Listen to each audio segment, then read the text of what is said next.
What is going on, everybody? John and Pimpy here with Howard Bender. Welcome into the Fantasy Alarm MLB DFS Playbook show here. We are previewing the Friday 8-game main slate over on DraftKings. Howard, we made it through opening day, mostly unscathed, right? Those of you who maybe have some Royce Lewis, maybe a little less unscathed, but you know what? Overall, some pretty exciting performances, some Nick Martinis, stirring the drinks for those DFS players who were able to put him in their lineups. How did you feel opening day went for you?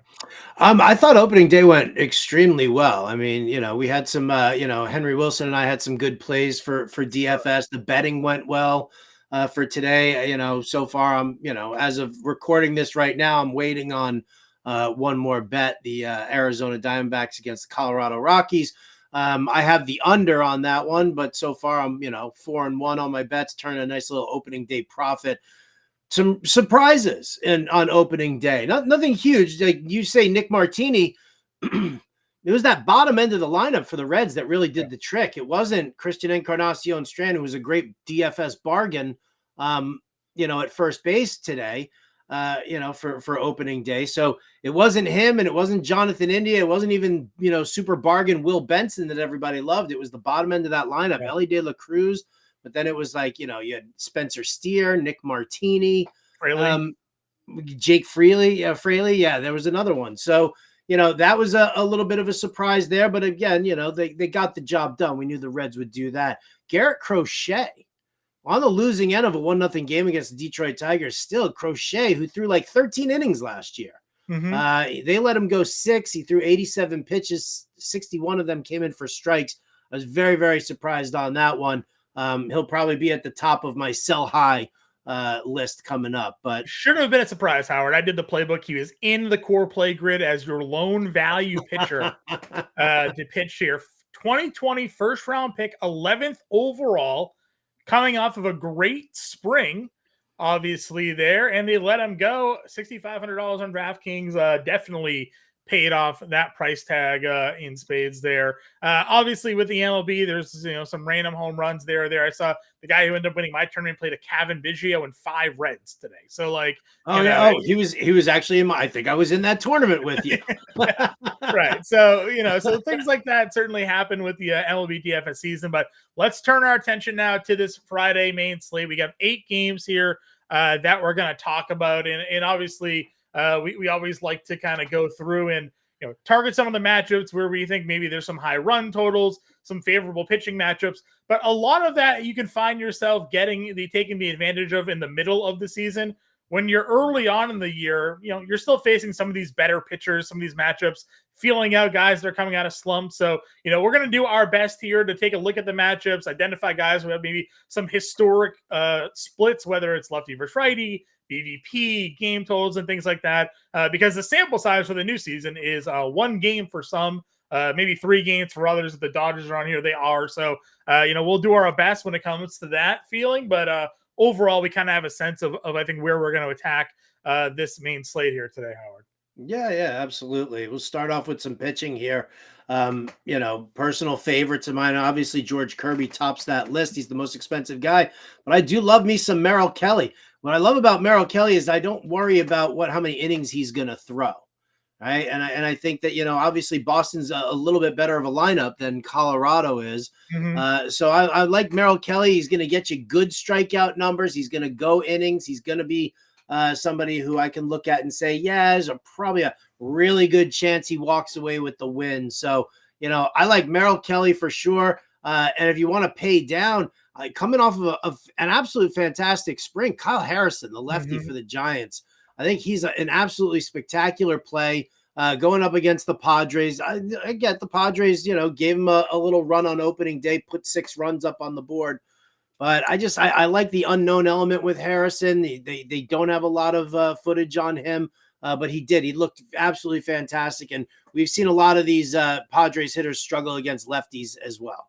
Yeah, Harrison coming into the season, number 26 ranked prospect in baseball by Baseball America. We got obviously a little bit of a taste of him last season. It went out there and pitched a 4.1 ERA, 7 starts with 35 strikeouts and 34 innings. And you mentioned coming into the spring here, 17 strikeouts and 12 innings. He got roughed up there, and I think it was one of his last spring outings, but largely very effective. And you're looking at price-wise, and he's sitting right there at $7,800.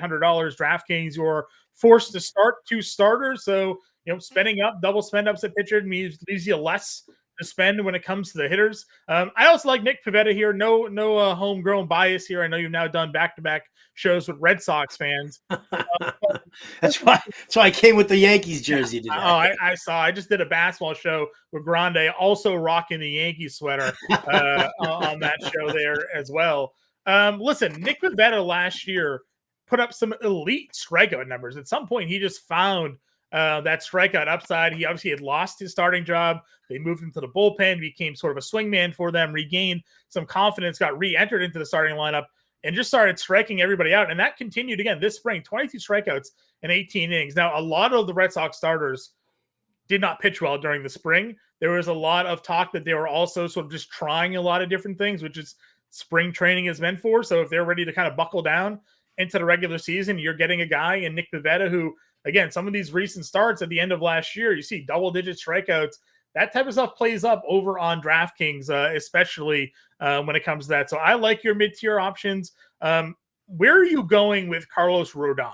You're a Yankees fan. You're wearing the sweater, so I got the jersey here. I got to ask you, what's the deal with Rodon? He looked terrible this spring. He's given up a ton of home runs, and I'm not going to use him going up against a Houston lineup. I mean, listen, the Yankees came back. They were down 4-0. When you're talking about, Yordan Alvarez, Kyle Tucker, who also hits lefties extremely well, Jose Altuve, Alex Bregman. I mean, I look at that lineup and I look at the spring that Rodon had. He's a huge, huge fade for me. I won't do it, even though he's cheap, right? You're at 7,600 here on DraftKings. Yeah, I don't like anything. I'll tell you right off the bat. I don't like anything under Kyle Harrison. I know a lot of people are going to try and be all in on AJ Puck, but I can't do it even against Pittsburgh. The Puck thing for me, it's the first start of the year.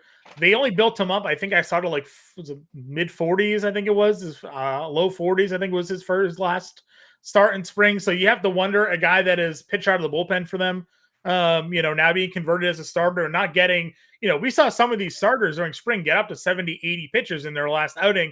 Puck wasn't that guy, but he was putting out some pretty elite strikeout numbers during spring. I think Puck and I think Logan Allen of Cleveland are going to be kind of interesting here. We targeted the Oakland lineup all season long last season. They didn't get any better. This game is in Oakland, a huge, or at least temporarily huge pitcher's park. When they move to Las Vegas, that may change. But for now, a pitcher-friendly venue here. So I think Logan Allen, 74, I would be one of those guys that go to Puck just for some curiosity if we can get maybe a hard pitch count report out of him at some point. But for me, those would be a couple of value plays. I'm with you. I'm not going on Rodon. Last year, Kyle Tucker and Yordan Alvarez hit lefties better than they did righties for stretches of the season. So I'm certainly in agreement with you there.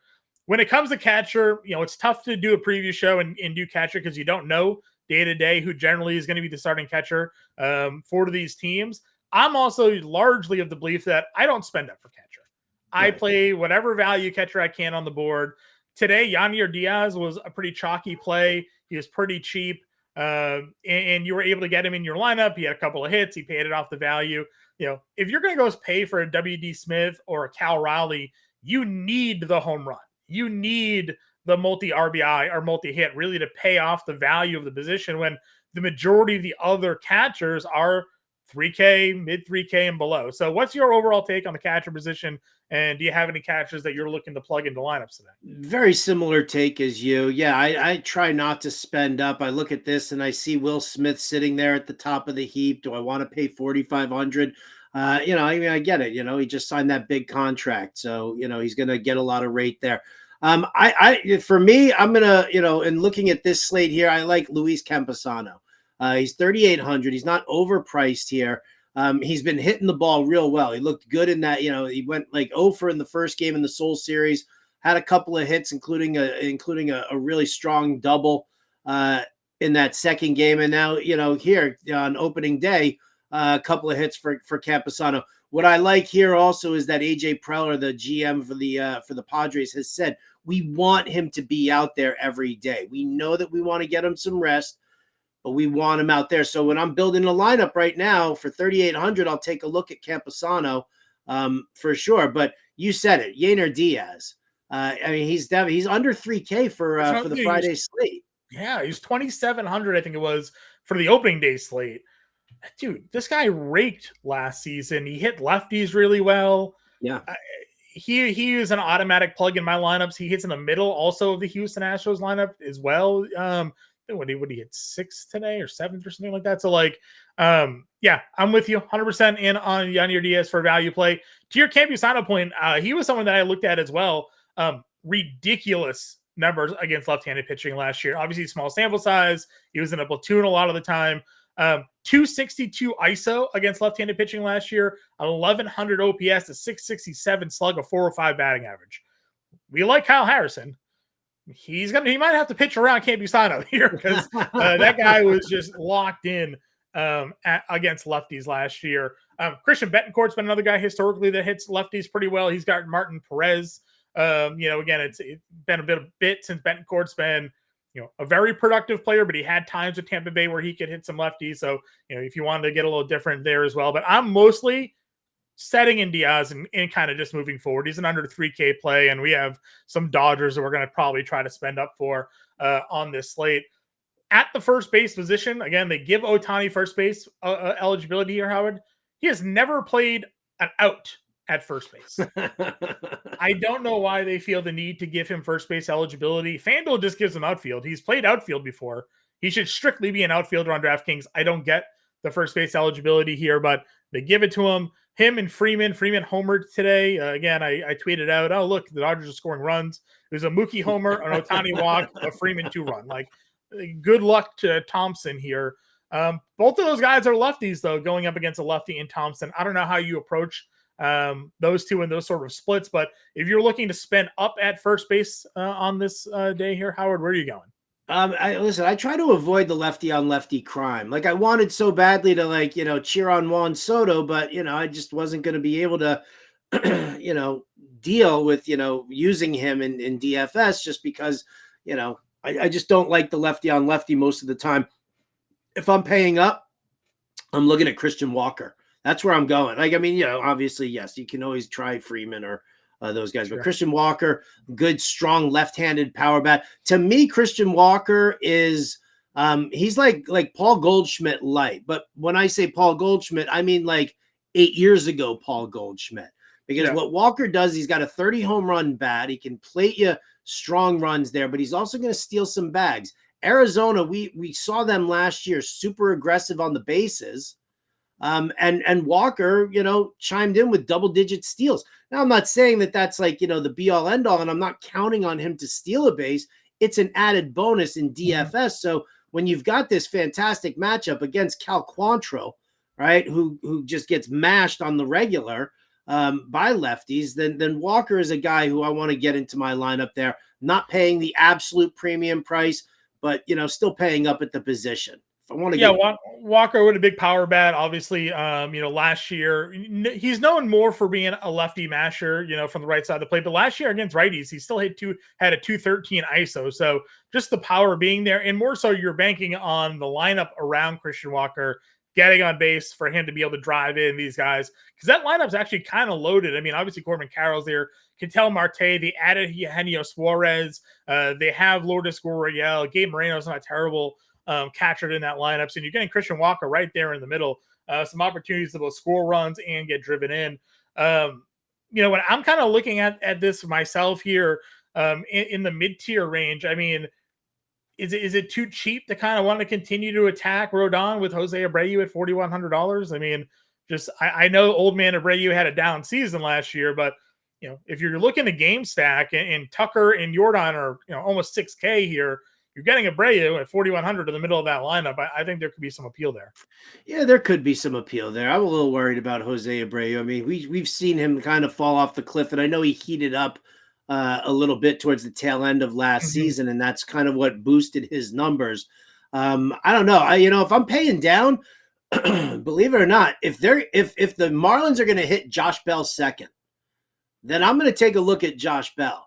He's a switch hitter, which I absolutely love, right? And he's going up against a lefty kind of tomato can here in Martin Perez, who, yes, we've seen, have success at random times when he was pitching for the Rangers, but he's definitely dropped off again to the point where, Josh Bell, who as a switch hitter actually hits lefties better than he hits righties. A little bit more power against the righties, but he just, from a weighted on base average, he's like a 333, 335 WOBA against left-handed pitching. So if I'm going to pay down, I'm going to look at Josh Bell and hope that the Marlins can plate another 5 runs. No, this is actually the better split for him. The WOBA there, not terrible against righties, but against lefties, 366, a 228 ISO and 854 OPS against left-handed pitching. So I'm definitely down with some Josh Bell. They put some runs on the board. If that lineup's healthy, they're kind of interesting.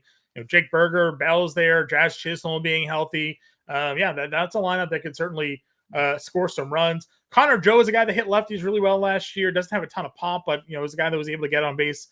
Pittsburgh obviously has O'Neal Cruz. He homered today. So if you're not in on the AJ Puck experience, maybe Connor Joe. Kevin Biggio started, homered today.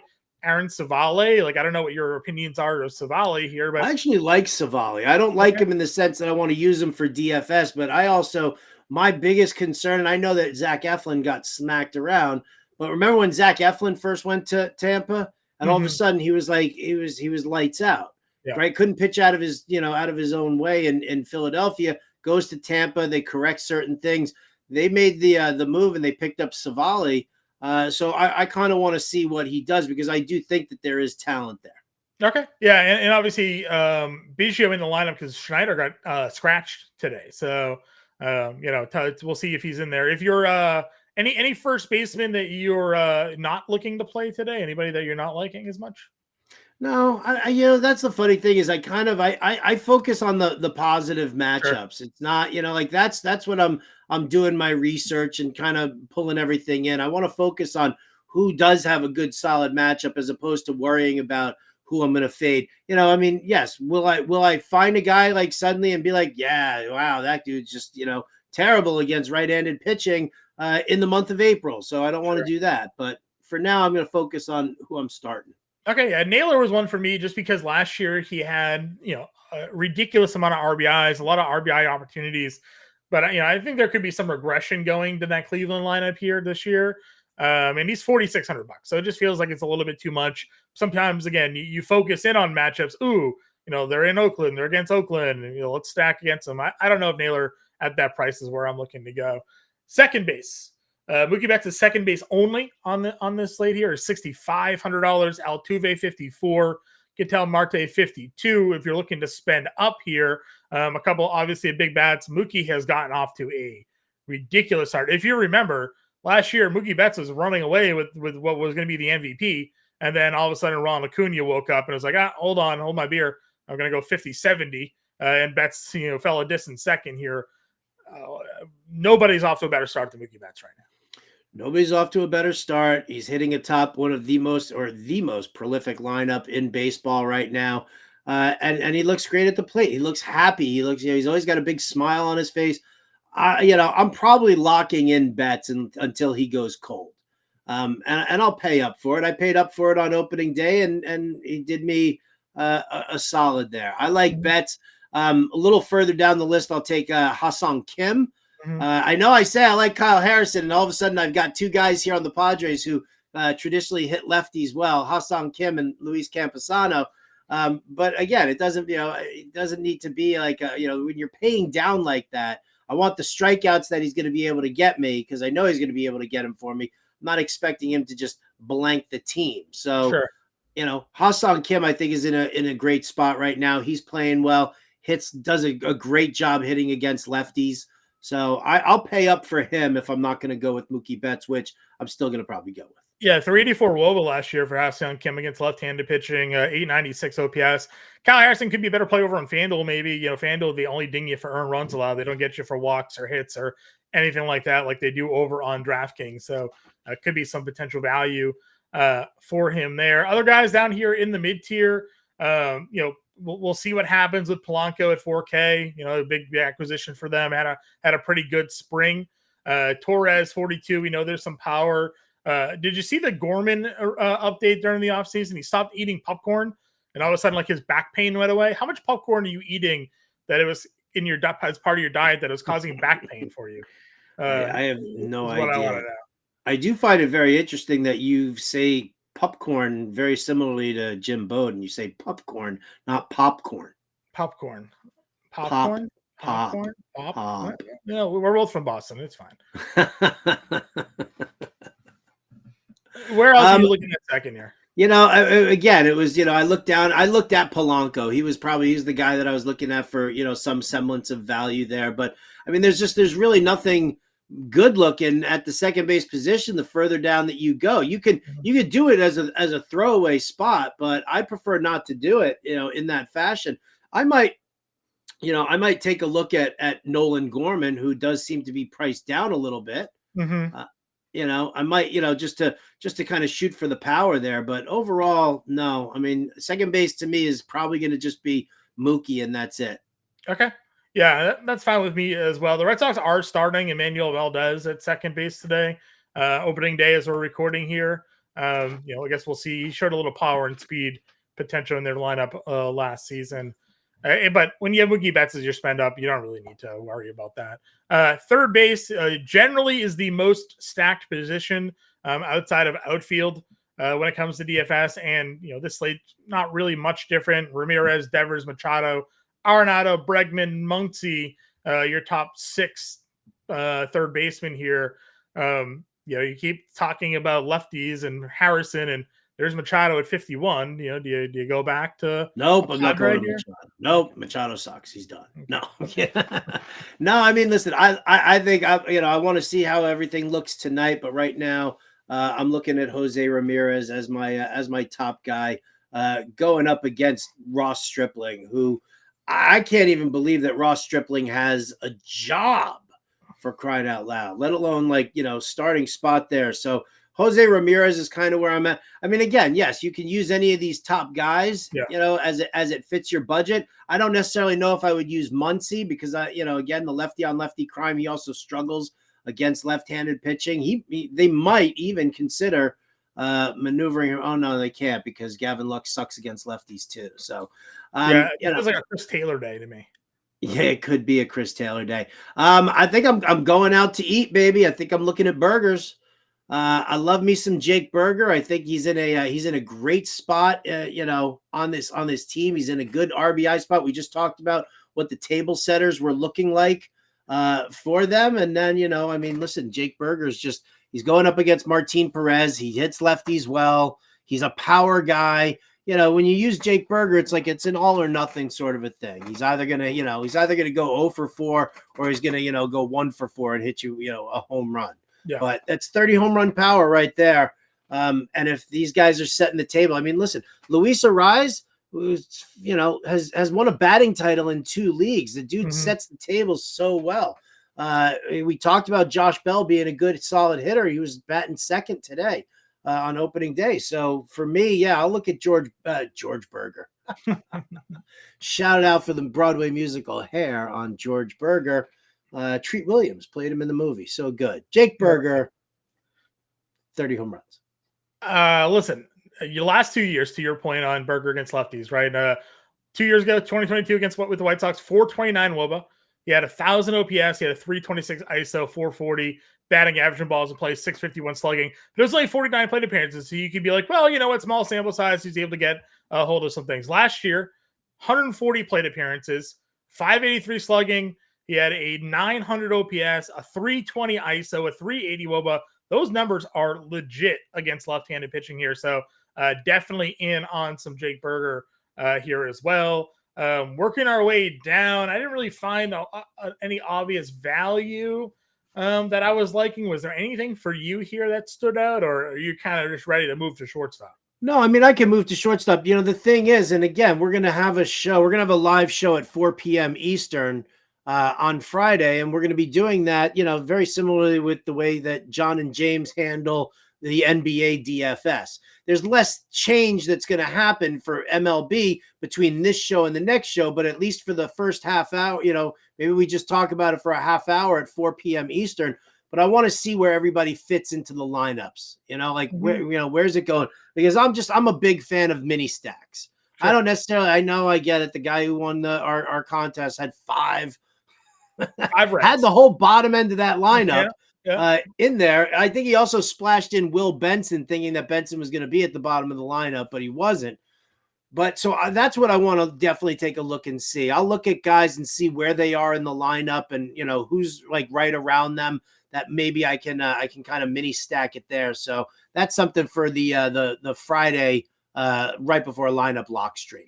Yeah, and we do. We have our draft percentage forecaster. We'll have the draft percentages out before that show, obviously, and that updates throughout the day. So not only do you have the idea of where these guys are slotting into the lineup, because these official lineups should be out, you'll see where maybe the public's going and whether or not you're with the chalk or against the chalk.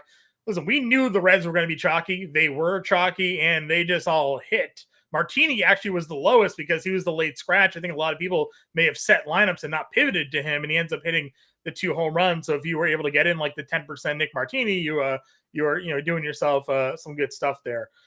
Shortstop position, again, another position that's generally loaded. You have O'Neal Cruz, homered, had a huge spring, gets puck here. Bo Bichette had a good day today. He's 52. Xander leads off for San Diego. Trevor Story's hitting third for the Red Sox tonight. We'll see if he can make it through this game with all the time he spent on the injury list. Tim Anderson actually had a nice little day today for Miami. He has hit lefties well. 5 years ago, it seems like, washed himself out of the Chicago White Sox organization, but he's now with Miami. So definitely some interesting plays in the top half of shortstop. Yeah, listen, it's a position that's completely loaded. Like you said, O'Neal Cruz. If I'm looking like ahead, while I said I like Aaron Savali, I also really like Bo Bichette, and I think that getting off to the hot start on opening day is something really big for him. I expect a major bounce back season from what we saw last year with Bichette. So I like him. Xander Bogaerts, I didn't even look at his numbers against lefties. I didn't want to pick on poor Kyle Harrison anymore because I believe in Kyle Harrison. Kind of looking through, Tim Anderson, it was 1 for 5. He definitely had the RBI, which was nice to see. I think if I'm paying up, I'm looking at Bo Bichette. If I'm looking a little lower there, I love the value of Anthony Volpe. We were on him for opening day. He tweaked his mechanics during the off season, and I think that we're in a really nice spot for Volpe going up against, yes, Christian Javier is a solid pitcher, but we've seen Christian Javier get hit around. I'm actually more into Hunter Brown pitching for the Astros than I am for Christian Javier. So I'll pay down. I'll get that value there for Volpe at 3,800. Yeah, 3 walks today for Volpe is huge, right? Like if this guy can get some plate discipline, get on base, because he has that stolen base upside. So if he can start taking some free passes, it gives us some opportunity to go swipe second. Javier's a little bit interesting. He's one of those best shape of your life quotes coming into spring training. He lost 15 pounds. He said last year he came in with too much weight and it threw off his mechanics, and he was feeling better about himself this offseason. I actually want to stay in that game, though. I took Jeremy Pena in a lot of best ball leagues this year. I thought he was kind of getting disrespected where he was in terms of ADP. Now he hits 8th in the Astros lineup here, 2 for 4 today, though. And again, the Astros lineup is loaded, has double-digit home runs on his record. He has double-digit stolen bases. And my favorite thing, and we talk a lot about this on the show, and you'll probably hear me say it 1,000 times this year, the wraparound stack. Jeremy Pena is hitting 8th. He's hitting behind him, right? I was just thinking that with Volpe, right? Right, exactly. So, sure, he's got to deal with, Maldonado or whomever ends up hitting, not Maldonado. Myers was actually behind him who homered today, did Myers. But, then it's Altuve, then it's Jordan, then it's Tucker. So if Pena gets on first, he's just a couple ABs away from getting driven in by the big hitters in the Astros lineup. So don't be shy anymore about the end of the batting order, guys. Pena's a good hitter, and there's great hitters behind him. So Pena at $3,400 for me.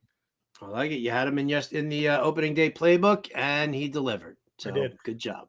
Outfield again. This is where we like to say pick your stack.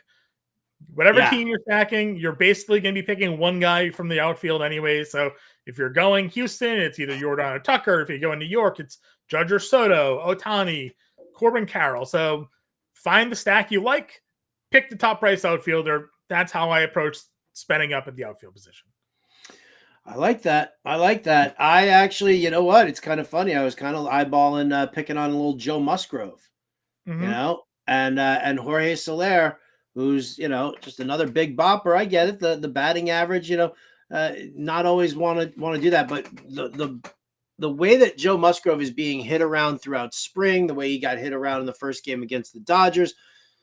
I'm not saying there's something wrong with him. I'm just saying that he's not even remotely in in season form, and he's still struggling right now. So yeah, I take a look at the outfield for the Giants.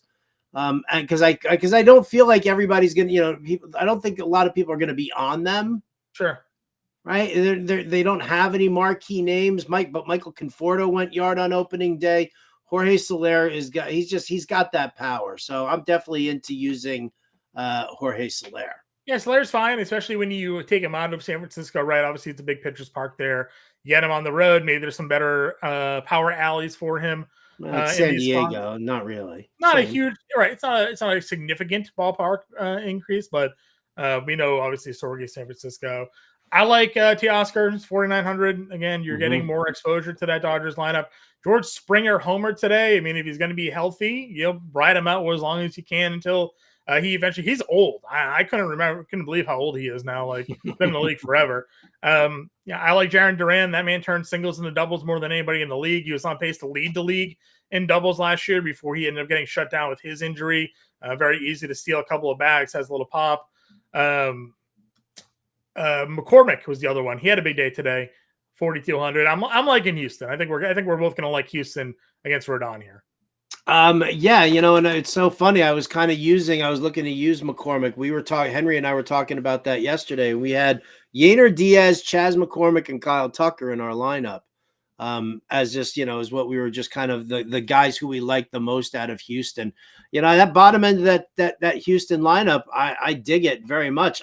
Including Jake Myers, who went yard today. Like that was something that kind of caught my eye. I was talking to Jim Bowden about it, and he said that, Myers really kind of, under the radar, but their manager, Espada, is a big fan of the work that Jake Myers is doing.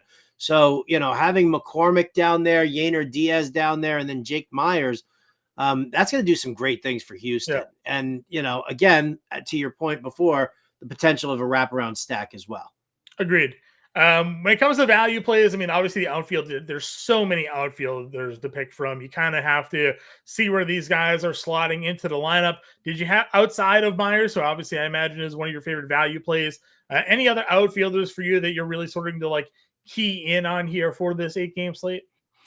To key in on? Not really. I mean, guys who I like who are down in the in that kind of value range.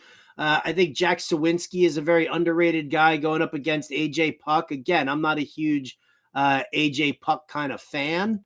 Mm-hmm. So, I'll look at that. I'll look to see if who is it? There was somebody Jesus Sanchez going up against Martin Perez. Sure. That was another one who I was kind of looking down there. I think that again, the further you get down there, crazier it kind of gets. So I don't know, anybody that really caught your eye value wise? I mean, Profire's hit lefty as well. Not to keep on picking on Harrison, but that's always kind of been a thing. Not picking on Harrison.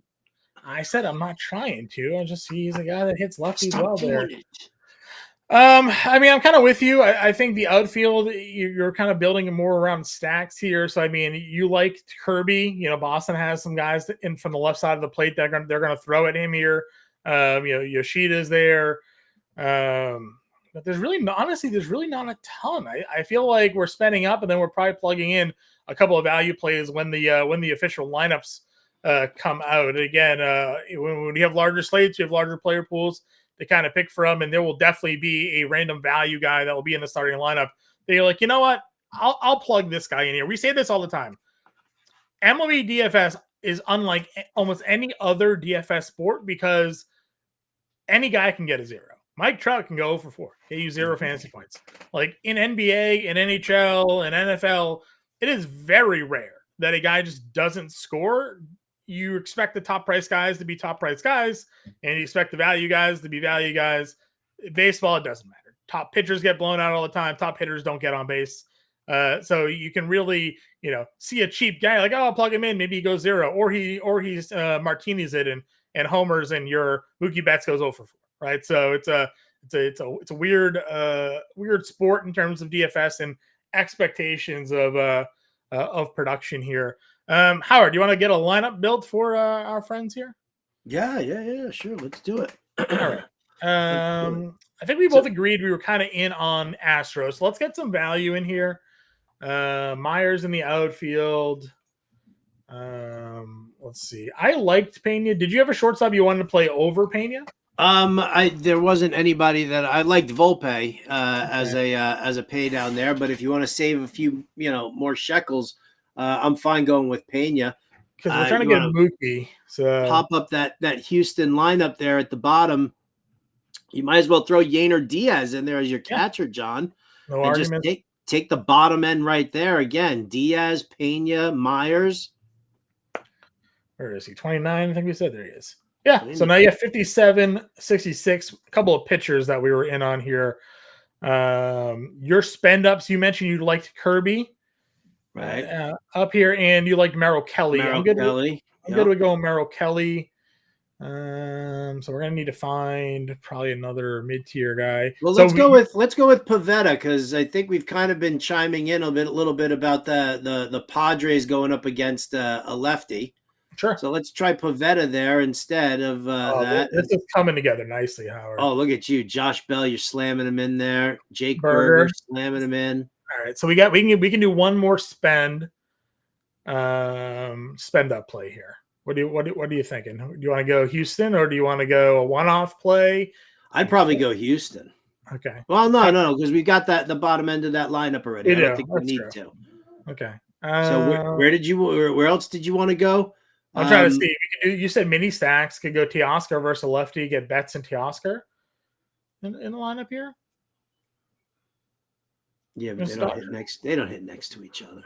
No, but there's still exposure to the lineup. Yes, you definitely get some exposure to the lineup. That's cool. All right, Hernandez. That leaves us what, 4,100 for one more guy. Mm-hmm. Well, let's see. Let me. Do you like Brian De La Cruz against? God,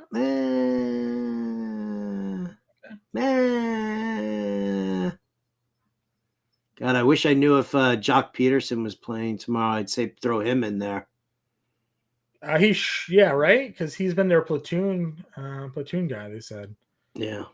All right, we got 4,100. I mean, it's plenty, to like throw around here. We're not doing any Padres, so why don't we do Harrison? Gives us 44. Okay, even better. Chas McCormick, just 4-stack Houston. Sure. All right, there we go. Merrill Kelly, Kyle Harrison, Yainer Diaz, Bell, Betts, Berger, Pena, Myers, Hernandez, and McCormick. Again, everybody, this is an example lineup that you can build. Obviously, Howard and Henry will be back at 4 p.m. Eastern time to get you guys all updated and ready. You'll have the official lineups. You'll have some ownership projections available for you guys to kind of riff off of. Of course, also, we want you guys there. Make sure you get in there, like the channel, subscribe.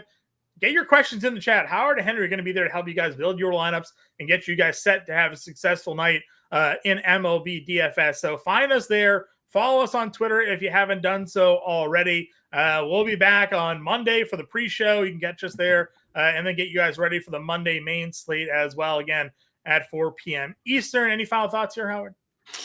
No, I'm anxious. I'm going to leave here. I'm going to go back and watch some more baseball and make sure that I have everything that I could possibly need to get ready for tomorrow's lineup. Absolutely love it. Good luck, everybody. We'll talk to you then.